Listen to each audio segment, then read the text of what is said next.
Be a man. You throw like a Girl. That's what I heard a lot too, growing up.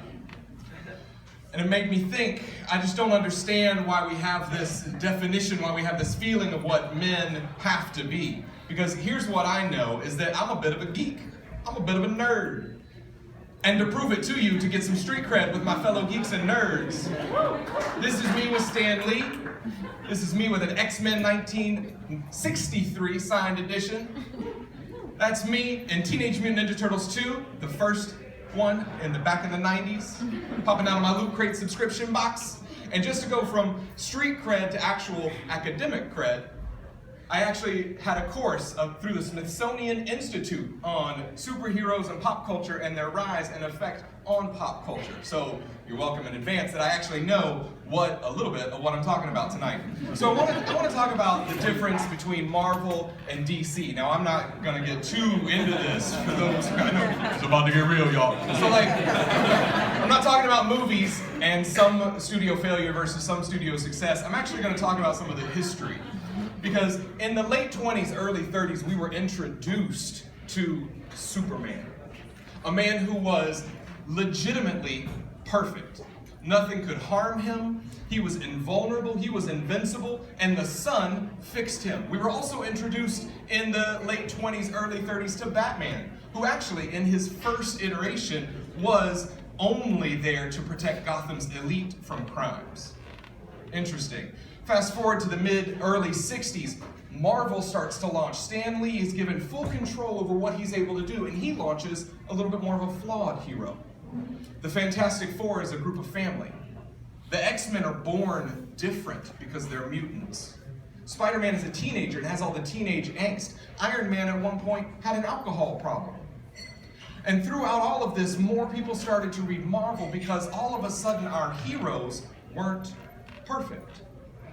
All of a sudden our heroes had flaws, and all of a sudden they became more human, more relatable to us. So it got me thinking, what about my own origin story? So born and raised in North Carolina, I joined a fraternity, traveled for that fraternity, ended up in California. In California where I did grad school, met a woman that I married, had 2 amazing kids. On December 18th, a couple of years ago, that changed. I ended up looking at myself in the mirror. I ended up thinking about who I was, and I said, this is not who I am. This is not where I want to be. This is not me. I need a divorce. Now, on Facebook, you often share these types of stories, right? No, not so much, right? On Facebook, that's where we're like, God, that's a great little adventure that they just went on. So I never posted anything, and then I shared with a friend, and then I shared privately with another friend, and they said, you know what, I've got other friends in this situation. And then I realized, oh my God, I'm not alone. So I broke through that Facebook wall and I posted something about how I was feeling, how broken I was feeling, because traveling from North Carolina to California all the time was hard. And that was a very liked post that year because people saw me. And then I started to dig into some of the literature. I read Guyland, and if you have not read it, read it. Mind blown. All of a sudden we start thinking about the Peter Pan syndrome, about why men are men in college, and then looking into some of the dyad strategies on brotherhood and identifying. People want solidarity in college, but without the vulnerability, and that's where we've got to think harder. Because growing up in the 80s, I had some great cartoon characters to look up to, right? I had G.I. Joe, I had He-Man, I had Lion-O. Unfortunately, I am not genetically predispositioned to look like these people.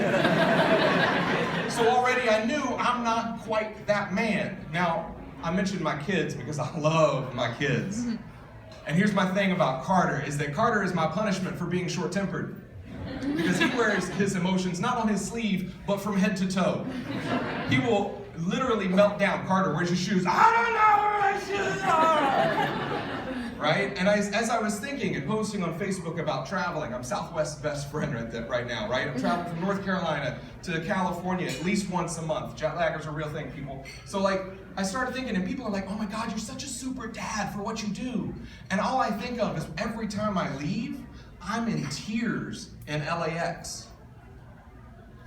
But then I reach out to my friends, and I reach out to those relationships that people build over time. And it's a real thing, because only when Batman did he find a relationship, and Robin did he find a sidekick, did he find someone to rely on did he start to actually look out for others, and relationships do truly matter. The other thing about superheroes that I notice is that some of them wear masks. They wear masks to protect those that are around them, but they also wear masks to protect themselves. Then I started thinking about this conference and who we are on campus. And are we wearing masks? So just to do a little poll and to see how vulnerable we can be real quick, how many of you feel like you have to wear a mask while you are at this conference because you're worried about if people might see you vulnerably? I know some of you were even unsure what to pack in your backpack, in your luggage. You're like, I don't know, this is where I'm gonna get judged. David Stolman. So like 30 comments in like 40 seconds. It was incredible. When I joined my fraternity, they had a part of my creed that spoke to me. It said, I believe in Theta Chi, its traditions and its ideals, born of sturdy manhood, nurtured by resolute men. We don't talk like that anymore. As men. Born of sturdy manhood, meaning we were founded in something that was rock solid, but it was nurtured. It was nurtured. People wanted to leave a legacy. See, superheroes are defined by one or two big actions. They just get lifted up on that pedestal all the time. But the legacy that we can leave for our children, the legacy that we can leave for others is being us. Is just being and role modeling and being our genuine, authentic selves, sometimes unapologetically. Because I would say that the modern man is someone that is vulnerable. The modern man is authentic. The modern man is genuine. And that is what makes him super. Thank you so much.